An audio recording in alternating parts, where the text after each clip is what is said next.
Despe-se completamente, garota gorda. Preciso ver tudo, exigiu, mas seu toque foi mais suave que as asas de um anjo. Despe-se completamente, senhorita. Preciso ver tudo antes que seja tarde demais. A ordem atravessou a chuva como um trovão. Apenas minutos antes, Cordelia Cora Whitman estivera correndo por sua vida colina abaixo, nos arredores da cidade de Pirenópolis. Suas saias pesadas, encharcadas de lama e vergonha. Atrás dela, ressoavam risadas cruéis. Os mesmos homens da cidade que zombavam dela todos os dias por seu peso, a perseguiam agora por esporte. Ela se virou para dar uma olhada para trás. Perdeu o equilíbrio, e o mundo ficou de ponta cabeça. Pedras, água, dor.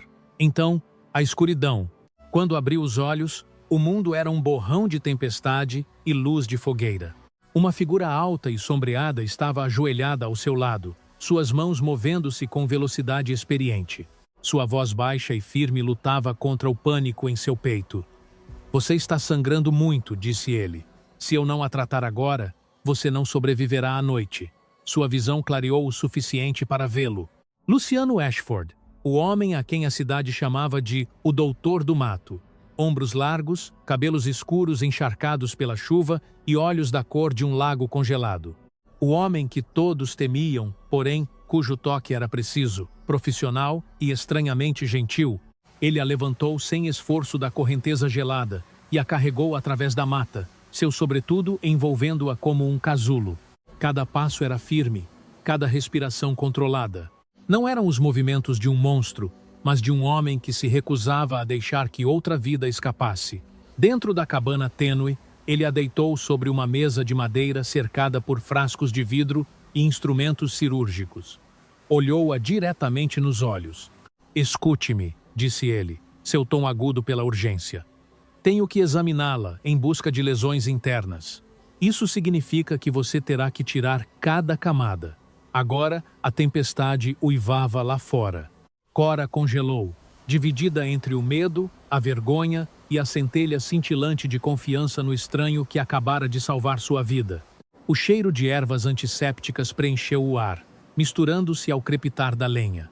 Quando a consciência de Cora retornou, a primeira coisa que sentiu não foi dor, foi calor. Uma manta grossa cobria seu corpo. A chuva havia cessado, e o único som era o tic-tac rítmico de um relógio em algum lugar atrás dela. Ela piscou lentamente, seus olhos se adaptando à luz tênue. A cabana ao seu redor não se parecia em nada com o esconderijo assombrado que o povo de Pirenópolis descrevia quando falavam de Luciano Ashford, o Doutor do Mato. Livros forravam as paredes. Os instrumentos cirúrgicos brilhavam em ordem. Flores secas e garrafas de vidro, cheias de tinturas, pendiam das vigas. Não era o lar de um monstro, era o santuário de um homem que um dia amara a ciência e a misericórdia em igual medida. Uma voz baixa atraiu sua atenção. "Você está acordada." Luciano estava ao seu lado com as mangas arregaçadas, suas mãos manchadas de iodo. Parecia exausto, com os olhos sombreados, o maxilar tenso, mas havia alívio em sua expressão. "Você teve sorte", disse em voz baixa. "Algumas costelas fissuradas, vários cortes e uma leve concussão. Você viverá." Cora engoliu em seco com dificuldade. "Foi você quem me carregou até aqui?"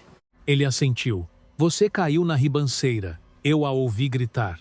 Por um momento, ela apenas o olhou. A última coisa que lembrava antes de perder a consciência era sua ordem, aguda, aterrorizante, mas cheia de urgência. "Você realmente disse que eu tinha que ir." Luciano levantou uma mão suavemente. "Eu disse porque tinha que fazê-lo." Seu espartilho estava esmagando suas costelas. "Você estava se afogando em seu próprio sangue, Cora." Seu nome na voz dele pareceu estranho, firme, mas respeitoso. "Eu não estava olhando para o seu corpo. Estava tentando salvar sua vida." Cora virou o rosto, as bochechas coradas, tanto pela vergonha quanto pela gratidão. Desde que se lembrava, seu corpo fora uma fonte de ridículo. O povo da cidade a chamava de a vaca de Pirenópolis. Até a esposa do pastor disse uma vez: "Nenhum homem vai querer você, a menos que esteja desesperado." Agora, o único homem que tinha visto seu corpo sem julgá-la era aquele que todos os outros chamavam de monstro. Luciano notou como seus ombros se tensionaram. Sua voz suavizou. Você não deveria se envergonhar da sobrevivência. Ela encontrou seus olhos, aqueles penetrantes olhos azuis que não vacilavam diante da imperfeição. Por que te chamam assim? Perguntou ela em voz baixa. Luciano hesitou. Depois respondeu. Porque as pessoas temem o que não entendem. Eu tratei os doentes quando a epidemia atingiu a cidade. Minha esposa e meu filho não sobreviveram. Os outros disseram que eu trouxe a doença comigo, então fui embora antes que queimassem meu lar. O silêncio pairou pesado entre eles. O fogo crepitou na lareira. Cora sussurrou. Sinto muito. Ele esboçou um sorriso pequeno e cansado. Não sinta.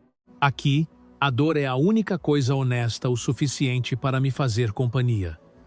Naquela noite, quando ele saiu para colher mais ervas, Cora ficou quieta olhando para a porta. O vento da mata uivava contra as janelas, mas ela não tinha medo. Pela primeira vez em sua vida, sentiu-se segura, não porque o mundo tivesse se tornado mais gentil, mas porque alguém tinha visto seu sofrimento e não se afastara. Os dias que se seguiram se desdibujaram em um ritmo de dor, cura e algo muito mais suave que nenhum dos dois se atrevia a nomear. Luciano se levantava antes do amanhecer todas as manhãs, suas botas batendo suavemente nas tábuas de madeira do chão. Preparava chá com mel silvestre e casca de salgueiro para sua dor. Depois, verificava cada um de seus curativos com precisão clínica.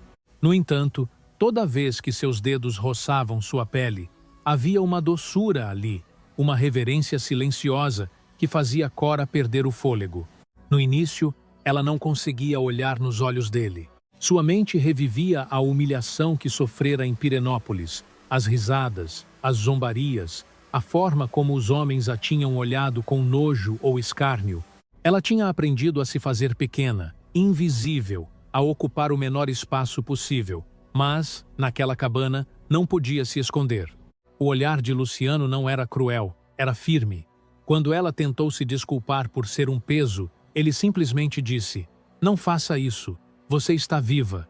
Isso é tudo o que importa." Cada dia, à medida que sua força retornava, ela começou a ajudar, dobrando lençóis, macerando ervas, limpando a mesa onde ele trabalhava.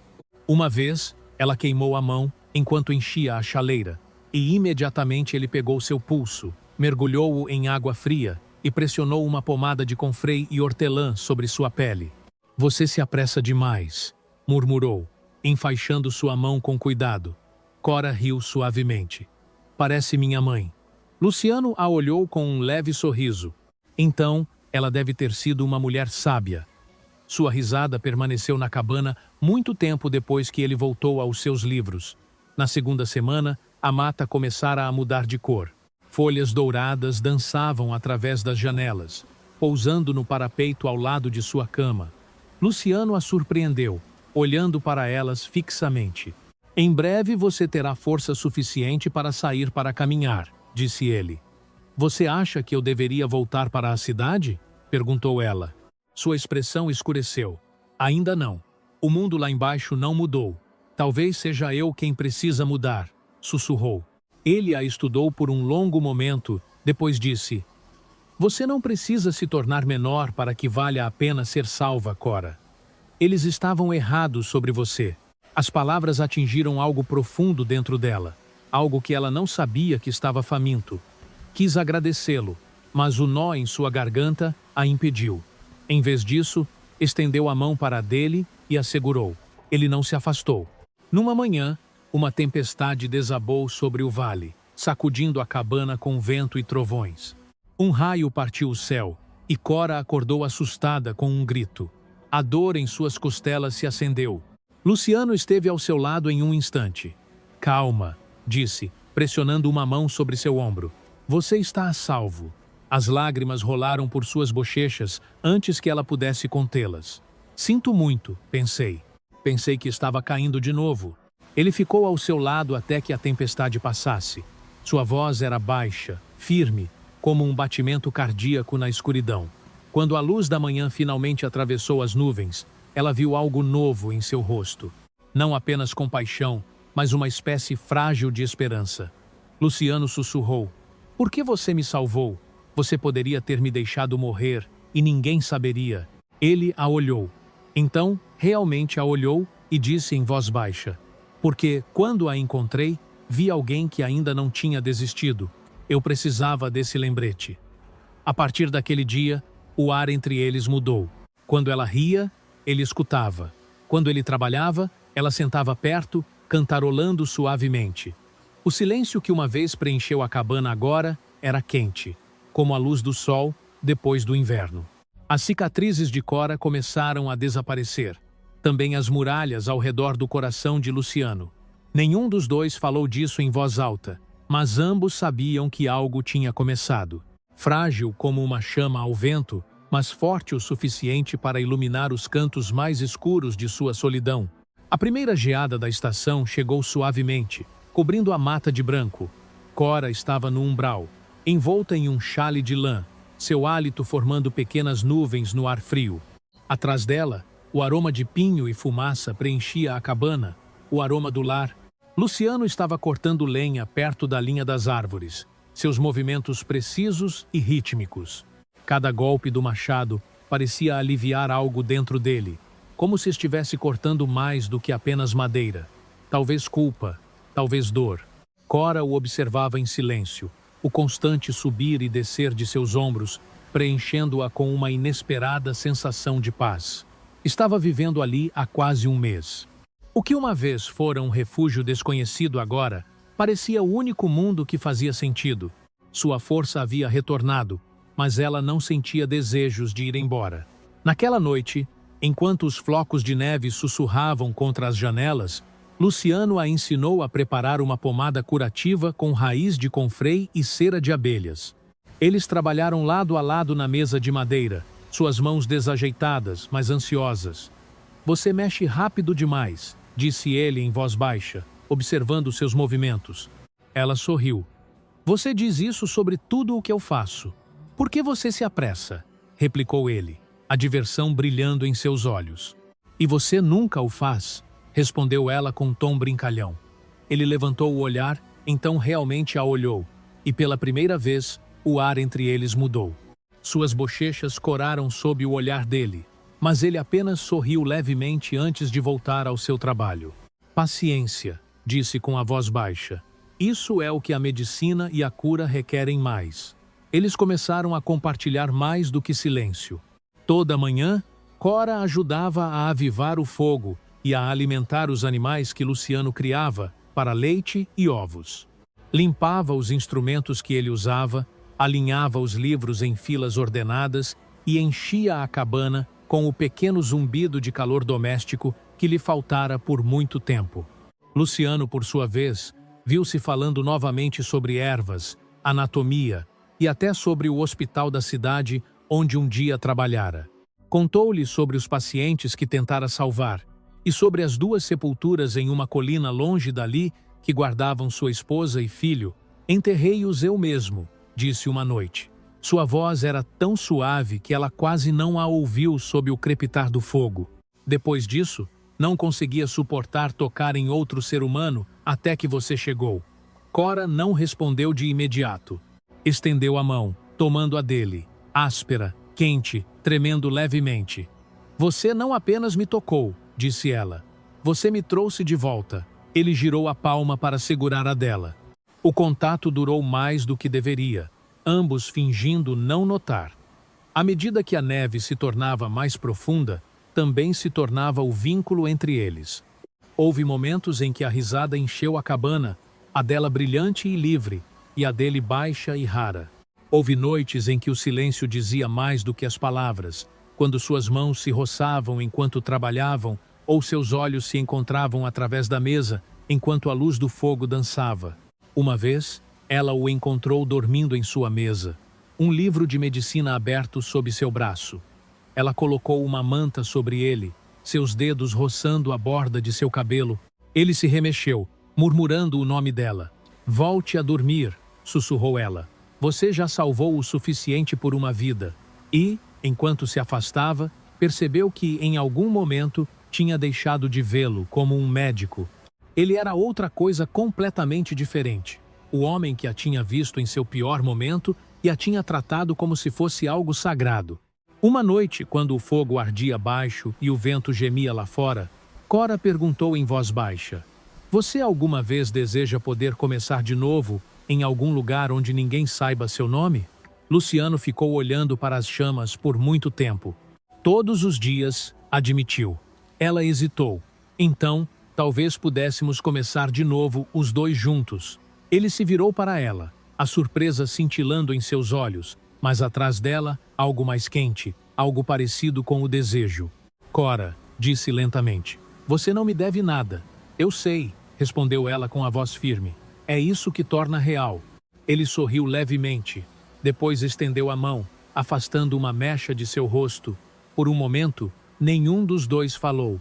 A neve caía lá fora, silenciosa e interminável, enquanto, dentro, a luz do fogo os envolvia em ouro. Pela primeira vez em anos, Luciano Ashford, o homem a quem o mundo tinha chamado de monstro, sentiu-se humano de novo. E Cora Whitman, a mulher a quem o mundo tinha chamado de indigna, começou a acreditar que o amor também podia ser uma espécie de medicina. O inverno entrou mais fundo na mata, e embora o fogo da cabana nunca se apagasse, uma frieza de outra natureza começou a pressionar sua porta. Cora o sentiu primeiro. Um peso nos olhos de Luciano quando ele pensava que ela não o estava olhando. A forma como, às vezes, ele parava na janela como se esperasse por alguém.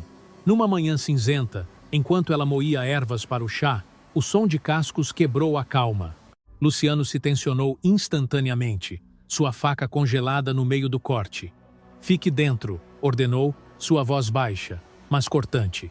Cora obedeceu, olhando pela janela enquanto ele saía para a neve. Um cavaleiro se aproximou, um homem envolto em um casaco pesado, seu chapéu abaixado. O estranho desmontou lentamente, a lama sujando suas botas. "Dr. Ashford", disse o homem com a voz tingida de familiaridade arrogante. "Não pensei que o encontraria de novo." Os ombros de Luciano se tensionaram. "Quem te enviou?" O estranho sorriu. "O bom povo de Pirenópolis ouviu rumores de que o doutor do mato tem se escondido na floresta, fazendo companhia a uma mulher de duvidosa virtude." O estômago de Cora afundou. "Ela caiu", disse Luciano com equanimidade. "Ela estava morrendo. Eu a tratei." "Assim vocês chamarão a isso agora?" zombou o homem. "Tratar." Deu um passo mais perto. "O pai dela a tem procurado. Diz que você a sequestrou, diz que você a corrompeu." A expressão de Luciano não mudou, mas o músculo de seu maxilar se contraiu. "Diga a eles que ela é livre para descer quando quiser. Ninguém aqui está retido contra sua vontade." O homem riu entre dentes, voltando a subir em sua cela. "Você poderá dizer isso você mesmo quando eles vierem. O xerife está planejando uma visita. As pessoas não gostam que monstros comecem a fingir ser homens." Esporeou seu cavalo e desapareceu pela trilha. Naquela noite, a cabana pareceu mais pequena do que nunca. Cora sentou perto do fogo com as mãos apertadas em seu colo. "Você vai trazê-los aqui, não é?" Luciano ficou olhando para as chamas. "Talvez. Eles sempre vêm cedo ou tarde. Então deveríamos ir embora", disse ela, sua voz tremendo. "Podemos ir para um lugar novo onde não te conheçam." Ele negou com a cabeça lentamente. "Fugir nunca muda a história, Cora. Eles sempre verão o que querem ver." As lágrimas se acumularam em seus olhos. "Então que me vejam a mim, eu lhes direi a verdade, que você salvou minha vida, que você não é." Luciano se virou para ela de repente, sua voz aguda pelo medo. "Você acha que eles ouvirão? Não ouviram quando minha esposa estava morrendo. Não ouviram quando lhes roguei que me deixassem enterrar meu filho em paz." As palavras flutuaram entre eles como fumaça. Pela primeira vez, Cora viu as rachaduras abaixo de sua calma, a dor que o levara para a natureza. Ela se levantou de sua cadeira e se aproximou dele. "Você não pode permitir que tirem isso de novo", sussurrou. "De nós." Ele levantou o olhar para ela, algo se quebrando em seus olhos. "Nós." "Sim", disse ela com a voz trêmula, mas segura. "Porque não vou deixar você, Luciano. Prefiro enfrentar o ódio deles do que viver um dia mais." fingindo que sou alguém que eles podem aceitar. Ele a olhou fixamente, a luz do fogo presa em seus olhos, já não o azul frio do inverno, mas algo mais quente, mais humano. Lentamente, estendeu a mão para a dela. Então os enfrentaremos juntos, disse em voz baixa. Mas você deve me prometer algo. Se eles vierem atrás de mim, você correrá.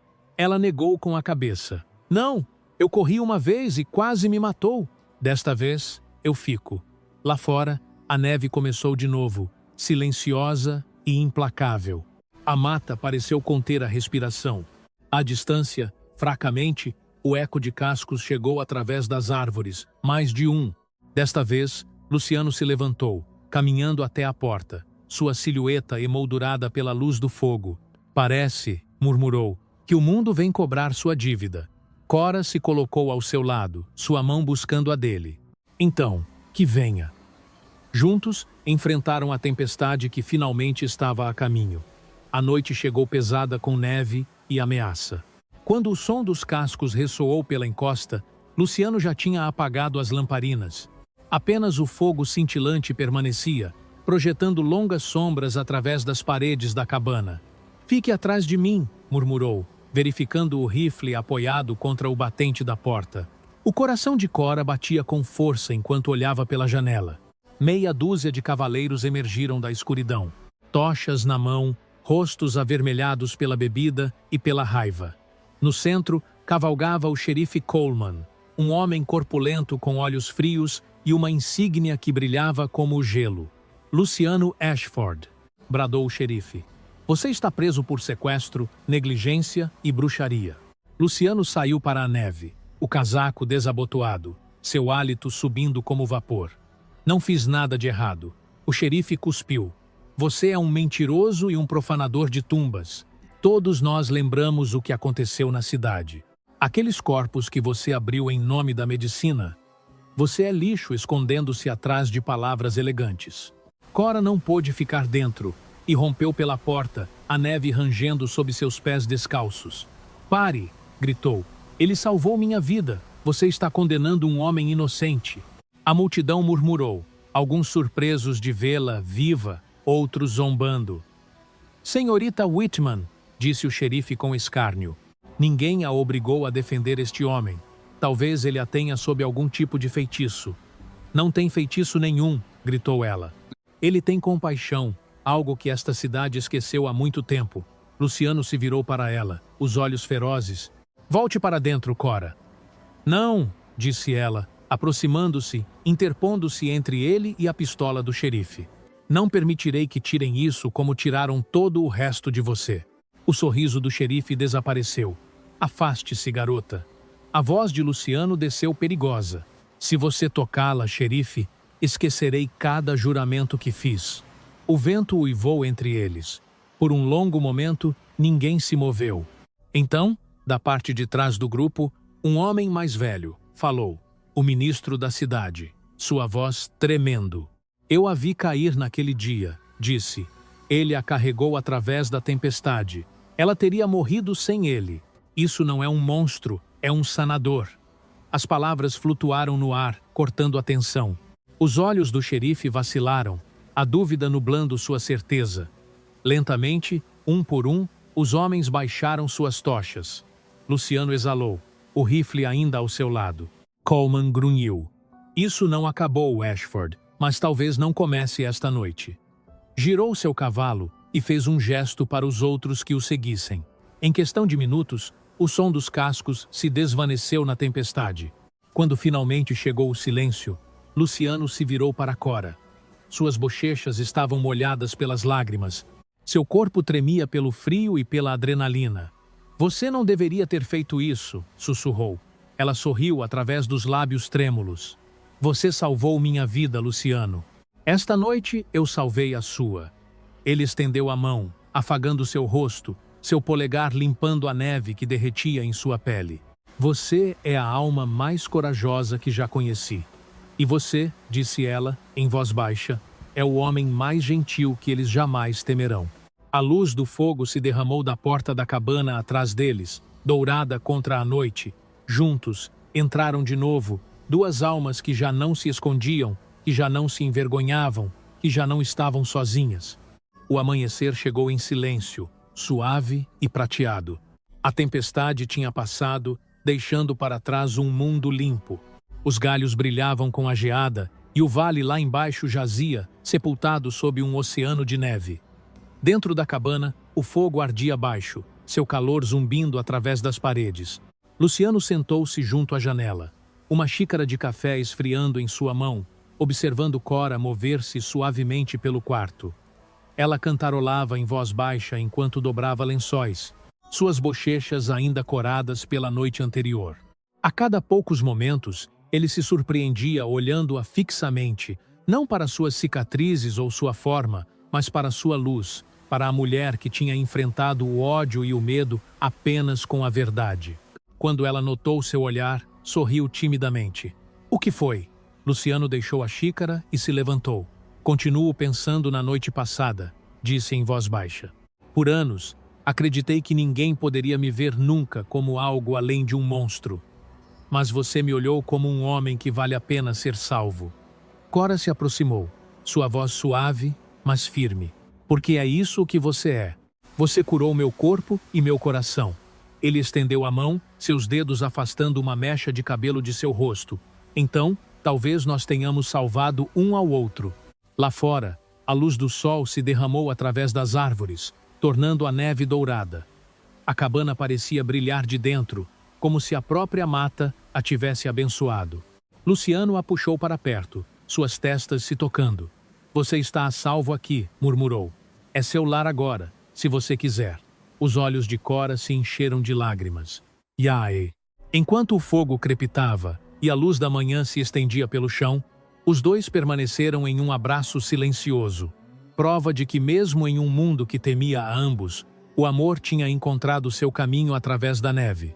Cada vez que compartilho histórias como esta, lembro como o amor pode florescer nos lugares mais improváveis, mesmo em meio à dor, à perda e à neve.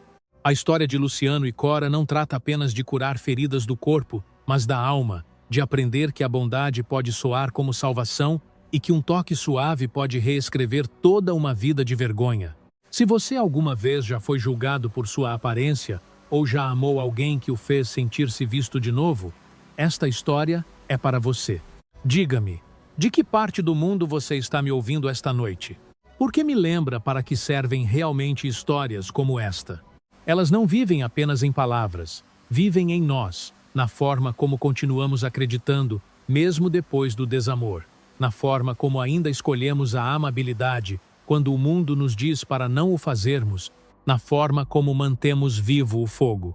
Aquele que diz: "Você importa, você é suficiente e você é amada." Se você ainda acredita nesse tipo de amor, fique um pouco mais, porque a próxima história talvez seja a que encontrará você.